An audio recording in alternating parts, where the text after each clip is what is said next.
Hi, I'm Michael Osterlink, therapist, coach, and educator, and the creator of the Emergent Human Coaching and Education Program. I've been very fortunate the last 30 plus years in the human potential, human optimization space to meet incredible healers, therapists, coaches, educators, and a wide variety of other really cool people. And I want to highlight a lot of the people I've met. And in doing so, we are creating short vignettes or exercises, practices, disciplines from various traditions through the networks of people that I know. I hope you enjoy them and find value in them. Thanks. Hey there, Nicole Berschback here, co-founder of Total Potential, and we help teach people how to integrate in themselves so that they can show up in relationship with the people they love and care about most, their family. And I'd just like to share a little bit about how we can, regardless of age or stage, really find deep connection with our children. And they're two very simple things, and they are always accessible, and they are play and physical contact. So if you have young kids, you know they love to play. The work of children is play. It is how they learn about their environment. It is how they learn what's safe. It's how they experience the world. It's how they learn about things like food. I mean, everything is experienced for children through the body, and play is a massive way they express and gain the intelligence of the body. So anytime we can meet a child in play is a huge opportunity. Now, for young children, they of course are in that, but it's also very busy raising young children. There's food to be made, there's laundry to be done, there's diapers to change.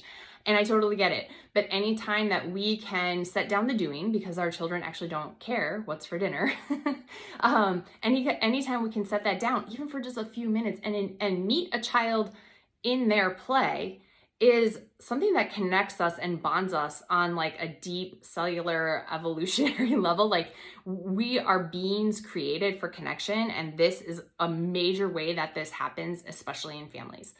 So if that means getting on the floor and playing blocks, maybe you turn on some music and dance in the kitchen. Maybe you take the dog for a walk, but you, along with your child, notice the sticks and the bugs and the birds and the whatever. Like, anytime that we can be creative, expressive, and playful through the body with our children is a huge opportunity.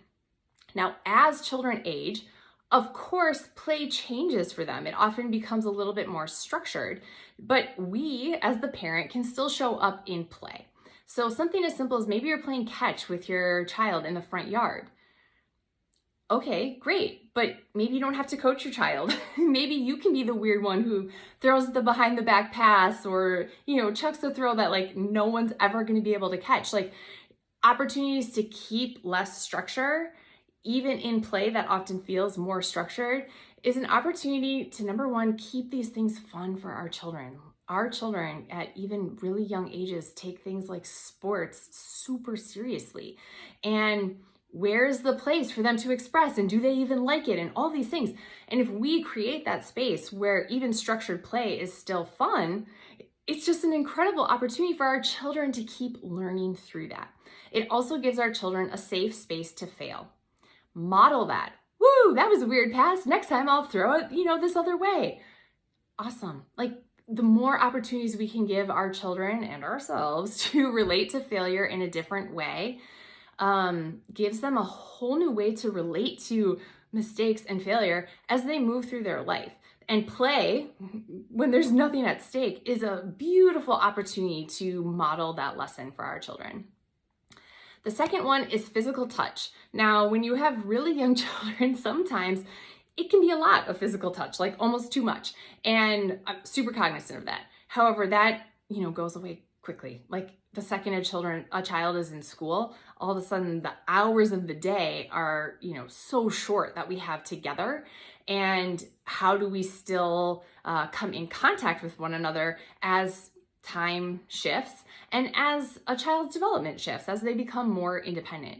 So yes, with little kids, super easy. It's very hands-on.